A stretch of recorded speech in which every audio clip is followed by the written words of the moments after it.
All right. Well, good afternoon to everyone signing on with us this afternoon. Welcome back to the 2020 Spring Series of the Water Asset Management Conference Online. This is Andrew Farr, Managing Editor of Water Finance and Management Journal. If you've been joining these sessions this month, welcome back. And if this is your first time, we're happy to have you. This is the third session that we have done this month for this conference, and I'm just going to go into a little bit of an introduction about today's session. While I'm doing that, we're going to launch a quick poll question here, which you should see popping up on your screen. That's just to help us get a better idea of who's on with us today. So if you wouldn't mind taking the time to answer that, we would really appreciate it. So as I mentioned, this is session 3 for the Water Asset Management Conference Spring Series. This is a conference that we've produced in conjunction with Water Finance and Management for many years. This is, I think, the third year that we've done it in an online format, just to try and get these great presentations that we have a little more accessible to people, particularly folks on the utility side. I know a lot of people, working from home, working remotely, still right now due to our current situation. And obviously, with that said, I appreciate everybody joining us today. I know everyone's busy and there's a lot going on, and this is certainly a crazy time here. But we did have close to 300 people registered for this session today, so I think it's going to be a good one. The focus of today's session is going to be reducing risk and boosting performance with asset management, sponsored today by Copperleaf. So for our first presentation, we are going to have a discussion on best practices in water asset management, and we're going to hear about some things that Anglian Water has done over in the UK. I can tell you that I thought this would be a great presentation. We don't have too much coverage outside of North America in water finance and management, nor do we discuss a whole lot of those things at our conferences. But from my point of view, Anglian Water is certainly known as a pretty progressive utility as far as I know. So we're really looking forward to this. We're going to have Chris Royce, Head of Strategic Investment Management at Anglian Water. And I'm just a couple words about Chris. He has 30 years of experience in the water industry at all levels.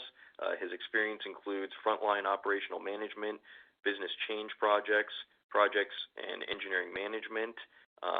As I said, his current role with Anglian Water is Strategic Asset Investment Manager within the Strategy and Regulation Directorate, responsible for long-term investment planning.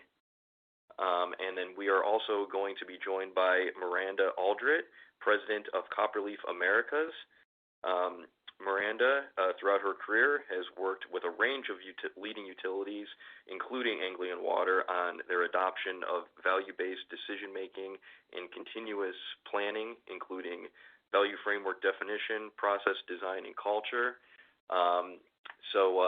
Chris, Miranda, great to have you with us today. And Chris, whenever you're ready, I'll go ahead and turn it over to you. Great. Thank you very much for the introduction. That's really fantastic. It's great to be here, and myself and Miranda are looking forward to presenting a bit of an insight in what we're doing and what we've achieved. And we're going to briefly go through this and try and leave enough time for questions and see how we get on. So here we go.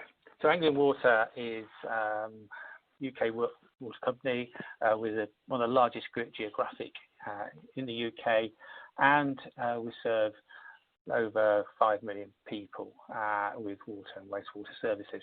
So we're quite geographically, as we say, geographically dispersed, a few large cities, but mainly rural communities, which means we've got lots and lots of assets. And you can see there we've got over 1,000 water recycling treatment plants, wastewater plants, 150 treatment works, 40,000 kilometres of sewer, and 35,000 kilometres of water main. So we're a multi-utility in that sense, and we have, like most people around the world, we're facing lots of challenges.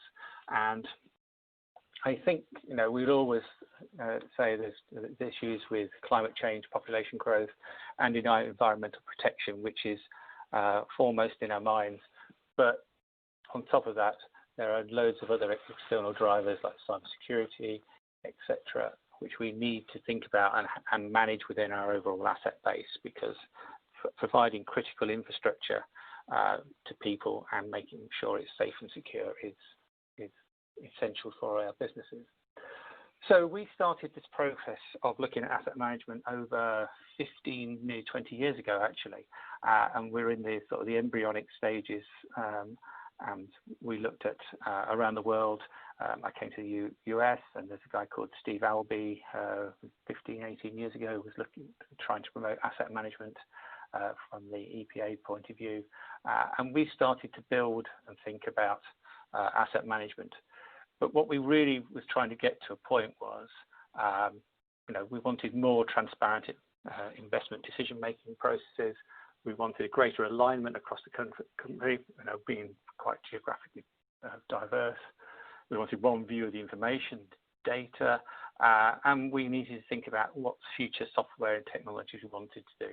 And of course, customers are also expecting lower bills and greater service. So we needed to develop our asset management capability and make us smarter decisions. So with that, I'm just going to hand over to Miranda, who's going to talk about Copperleaf, and then we'll show how these things came together. Thank you very much, Chris. So Copperleaf originally started out, I guess it would be right around the time that Anglian was beginning with their asset management journey, as an asset management consultancy. And we began working mostly with utilities here in the Pacific Northwest. Over probably about the last decade, our focus has been on capturing this work into software so that we can more effectively support our clients in using and building on everything that we've learned and built over time. But really, as we've evolved into software, the focus remains on helping organizations to adopt a value-based thought process to drive the best possible decisions around assets, projects, and portfolios. We've really enjoyed working with Anglian over the last several years. They're really a great leader in the water space as well as the asset management space. And I think it's been a great partnership where we've both really challenged each other to rise to the next level. I just wanted to highlight some of the other organizations we work with worldwide, many leading organizations in water, electricity, gas, as well as several other sectors.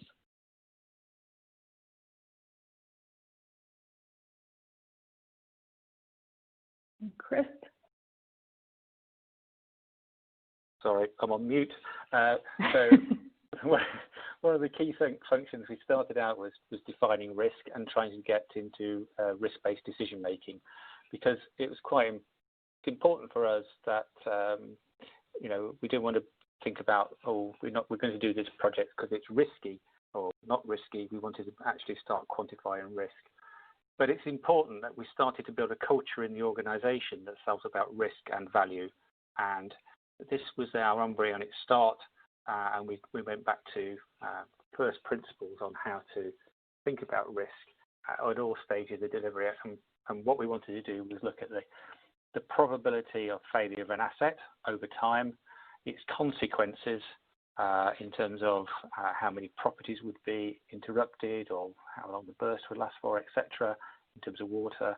And then also we're trying to value that in terms of the business. What is the risk to the business? What is the cost to the business? But that's part of the equation. Our second part of the equation was really we also need to understand the costs of mitigating that risk. And this was a really important plank for us. And it was quite a big thing at the time. But we really wanted to understand how much it costs to properly deliver the services we provide and build the water treatment plants to lay water mains. And we started capturing data from our delivery partners, our bidders, and from tenders on outturn costs, on how much things actually cost us, rather than just engineers putting their finger in the air and going, it used to cost me X number of dollars to build this sort of thing. That enabled us to actually develop a series of cost curves and ultimately deliver a set of cost curves and provide robust cost estimates, because having a robust framework which is measured by everybody and used by everybody, we also wanted the costs which are on a similar basis as well. And it was quite important for us, because then we can start looking at projects geographically as well as across processes to say this gives us the better approach. A lot of what Chris is describing along his journey really highlights how there are a range of different approaches that are possible for decision making. In many organizations, we have really fantastic experts who understand the business and can easily understand what needs to be done and what's important within a particular portion of that business. But as we evolve in our asset management practice, a lot of what we want to start to do is to really start to structure this knowledge and then flow it into higher level decision making across our various asset types and portfolios. We can also start to increase the sophistication of our evaluations, as Chris mentioned, starting to think about value over time, risk over time, alignment to our strategic objectives, and also the capability to consider multiple alternative options. As we look at advancing in maturity, one of the really key factors is to really understand what value means to our organization. What matters? Different stakeholders will have very different perspectives. And our key challenge in asset management is to pull all of these viewpoints together to represent what's really important for our organization as a whole. So in terms of our asset management design principles, we did quite a lot of searching and thinking on this, and we're going to share this today. And I think the key thing for me is you've got to try it and go and do it. But we started to put down some fundamental principles which 15 years ago were seen as, oh well, that's a very stretching thing to do. But we really wanted to understand, because a lot of us in the industry manage our assets at a pump or a pipe level. We procure stuff at that level.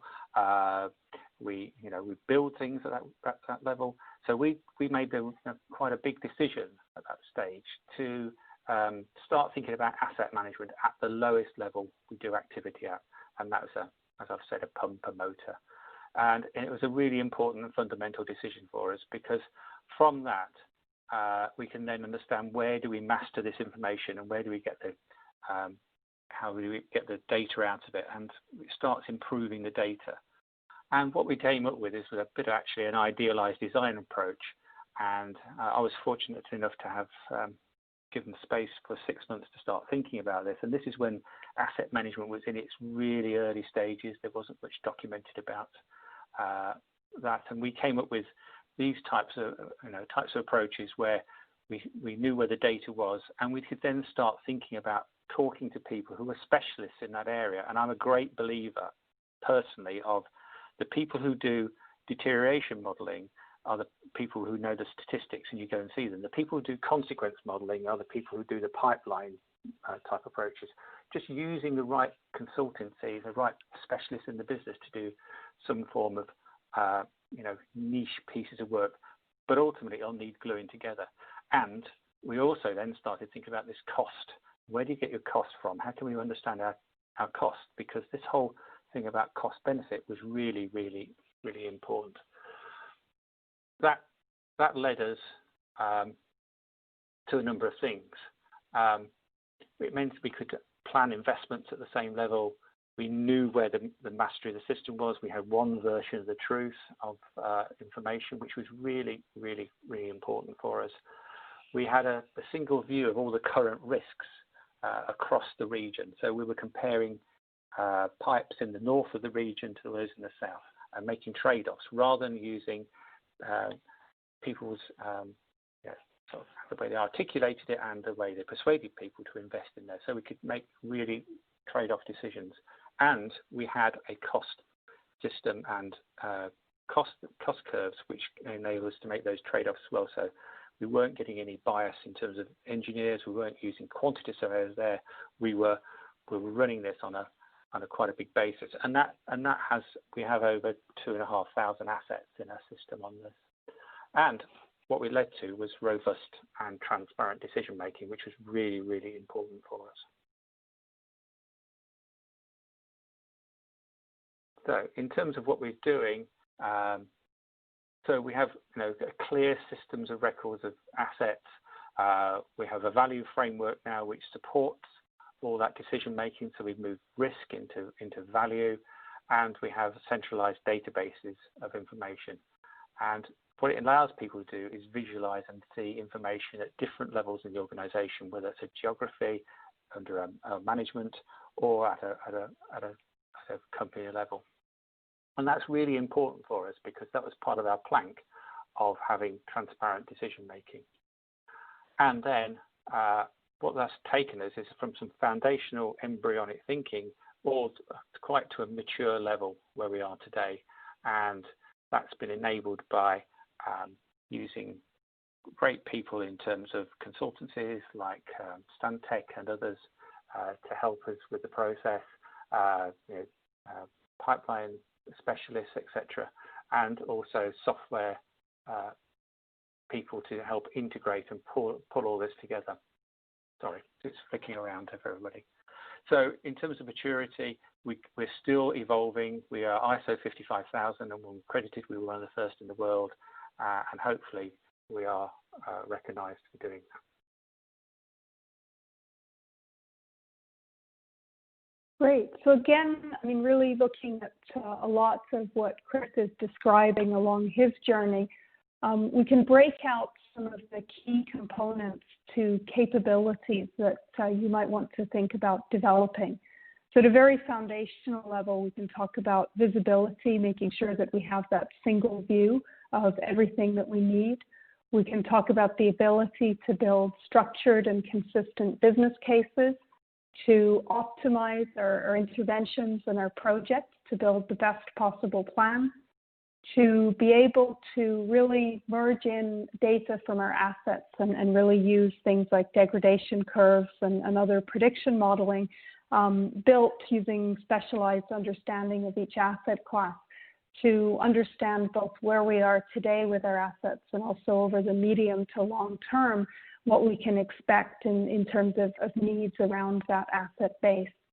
And then finally, all of this is really best served by adopting a continuous planning process so that we can make sure that the decisions that we make today are able to evolve as reality sort of intervenes and make sure that everything we're doing is the most optimal at the current point in time. So starting out with visibility, as I've mentioned, this is really about building a view of everything that we're doing or that we need to be doing. What are our asset needs? What other business needs do we have? And how can we make sure that everyone in our organization has a clear and consistent view? Once we have that consistent view, our business cases should explain how our assets interventions, or really any work that we're doing, delivers on our organization's strategic objectives and creates value for us. Optimization leverages our consistent and structured business cases to build a plan to deliver the highest overall value for the organization. We can group our investments together into portfolios, establish any constraints, and then run the optimization tool to determine the optimal timing and technical approach for each project that lets us maximize that overall value while at the same time respecting our financial, resourcing, and service level constraints. We can run multiple iterations of optimization with different constraints and then compare the resulting plans to understand trade-offs and to perform what-if analysis. So the idea is we want to work at different levels in the organization because different stakeholders need different things, whether it's a strategic plan looking out 15, 20 years to a business plan of 5 to 10, or even right down to group asset plans. And the idea of having this this repository of risk and our assets, all fed from different corporate systems, has really been an ideal thing. And what it enables us to do is then to make choices and make informed decisions. And that is really, really important for us as a business because, as we know, as investment planners, as asset managers, our needs are always more than the money we've got to do. So we have to really make trade-offs. But it's also about making those trade-offs on the knowledge that you are taking risk and where you're taking risk. And it's quite important that people consider that as well as for the longer term as well as for the short term. And by using optimization systems, what we can do is starting to constrain or even those decisions and saying, is it finance we wanted to constrain on? Is it performance we want to constrain on? Is it both? Is it risk? Is it resources? And that's what we need, and that's what we've been trying to do by having a consistent approach. But equally, we could start, and we did really start about just putting projects into these types of systems to allow us to look at and compare and move between years, or what does that mean for us in terms of the overall cash flows, etc. What we also do, of course, is the transparency is really, really important for us because each of our projects is scored in a way which people understand. And from this screenshot, you'll see that you can see that the risks we're trying to mitigate over time are there, the type of the project, and you can see the expenditure we've got. So each one of those quadrants is a different lens on an investment or alternatives, and we have one investment with multiple solutions so we can make trade-offs. But it's important that we can show the constraints and also what the value that investment gives to us in the long term. And having these types of visual tools means you can start talking to stakeholders very clearly, saying this investment gives you this versus another. What we've done is then trying to get to a point, and this is the real challenge, and that's where we're starting from these days, to try and get into a more continuous process rather than a 1 year cycle, a 2 year cycle, or a 5 year cycle of investments and planning, but just continually monitoring and getting feedback from how that particular project is doing, what the costs are, is it going up or over, which allows us to rebalance the portfolios over time to make changes. Is our performance going really well, or are we need to put extra resources into a particular area, which allows us to make trade-offs and what projects need to be fed in rather than trying to think about those. That continuous process is it's a challenge. I think it shows great maturity when we get there, and that's what we're striving for.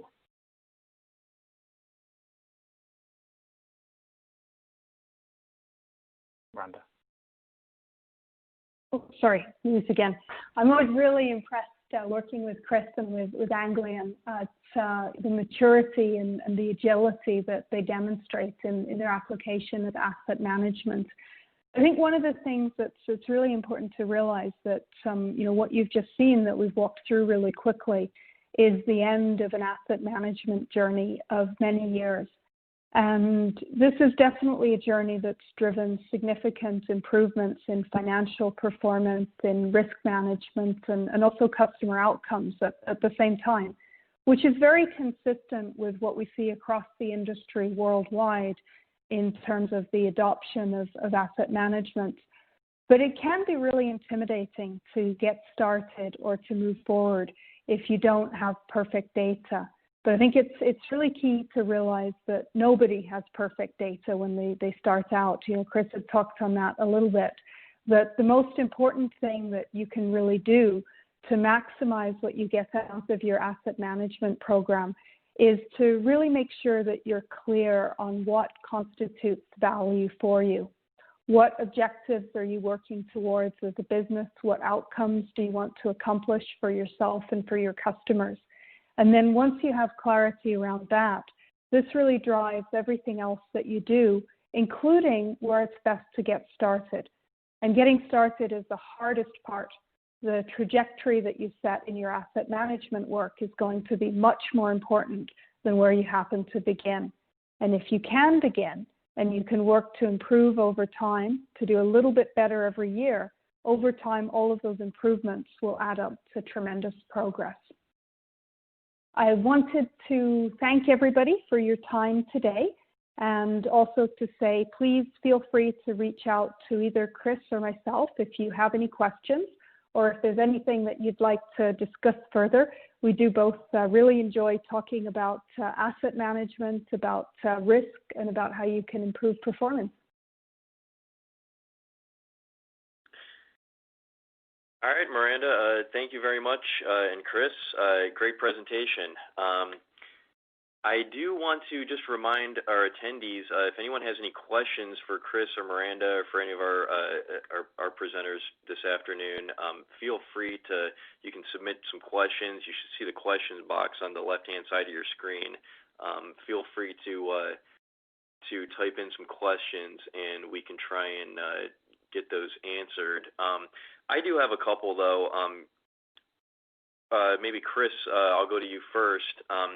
Could you give us an idea of the time frame of this whole project from the time you first, made the decision, hey, we need to, get a little more proactive with our asset management, and from the time that you started working with Copperleaf on this to sort of, where you got it up and running? What was the time frame like?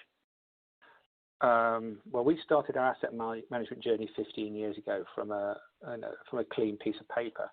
We were up and running within probably a year and a half, actually, with sort of embryonic work in terms of deterioration and stuff. And we early doors we had a piece of investment software which was served us well for a number of years. However, it didn't get us to where we wanted to be, and we flipped over to Copperleaf probably 3 to 4 years ago, and we did an implementation with them which went very smoothly. And we were the first water client, and we were the first people in Europe to adopt it. So it was a great experience for both of us, because we all learned something, and it's stood us in really good stead, actually. And because of all the things we thought we really wanted to do 15 years ago, which was but the technology wasn't there. And this is why we called it an idealized design, because this is the things we wanted to do, but technology and software and thinking had to catch up. I was going to say catch up with us, but it was it wasn't science fiction. Unfortunately, in the last few years, we've found that technology is now available to do all the things we really wanted to do 10 or 15 years ago. Sure. Chris, another question came in here specifically for you. Can you speak a little bit about your change management program as you implemented different changes? Hi, still there? We did it internally, and in fact, in many cases, there was a great pull from the business. We didn't have to push. And when we were doing the Copperleaf implementation, it was a pull from the business to say, actually, I think the world has moved on, and we need something slightly different, more transparent, more computing power, to allow us, our thinking has matured, and therefore, can we do something different? So it was a real pull from the business, which is a fantastic place to be in. And we had to do a lot of training and development, but we were in a great position because we've done a lot of work on risk, and people understood risk methodologies. They understood how we wanted to cost things. So the change wasn't significant for us. in reality. And also maybe just sort of add to that I thought one of the things about working with Anglian that was really excellent was, as Chris said, we had great engagement from across the business. And one of the things that I think really facilitated that was pulling a lot of the business stakeholders in very early into the process. And we took a very iterative approach to sort of how we were building things out and configuring them, and incorporating a lot of the detailed risk data across the various asset classes. And as we went along, we did, sort of continuous demos, and we got feedback from the teams. So it wasn't sort of all at once that we were trying to impose this massive change on them. It was something that they'd seen coming throughout the whole project and really contributed to in a very significant way. Yeah, just to build on that a bit more, we did a lot of process mapping right at the front, and I thought we were quite a mature organisation in terms of asset management a few years ago, but we spent quite a lot of time process mapping, and that was a real eye-opener for us, because we'd have started to embed different things which were not the best practice, and between us we solved it, and it was really, really important. And of course the interesting thing about the implementation was there was a 7-hour time difference, so we had a full project manager on site from the Copperleaf team, which was really fantastic. He actually led the team and had an integrated team with the Anglian people. But what it also meant was he was working in the evenings because he was talking to the Vancouver team about final configuration. So that process really worked really well. So by the time we came back in the morning, things had been configured or things had been shown to us, and we go, yeah, we like that. Let's implement it. And we were really lucky on that basis. Yeah, final question, because I want to try and stay on track here, but I do want to ask you, Chris. We were talking a little bit before we got started with the session about obviously this coronavirus pandemic that really the entire world is dealing with. Over here in the States and really in North America, the big topic right now as it relates to water and wastewater utilities, I think, is the revenue loss that's occurring kind of across the board. Can you give us any sense for how Anglian Water is being affected, and what's how you guys are kind of currently dealing with this? And maybe as a part two to that question, how does this whole situation going to affect what you do from an asset management and finance standpoint going forward? Can you offer any insight on that? I can't really offer any insight because I'm not close to that at the moment and how the revenue is being affected.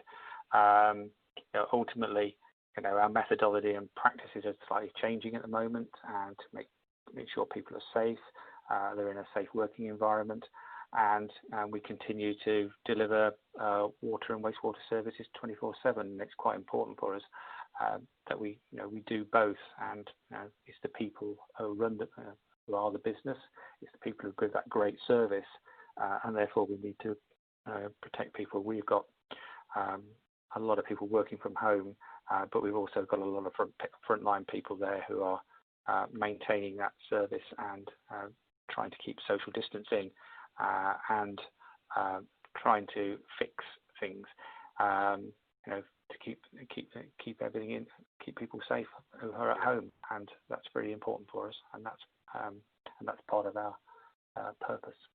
Yeah, that's certainly the number one priority. All right, well, thank you again, Chris and Miranda. A great presentation. Thanks for taking some time today out of your schedules. I do want to move in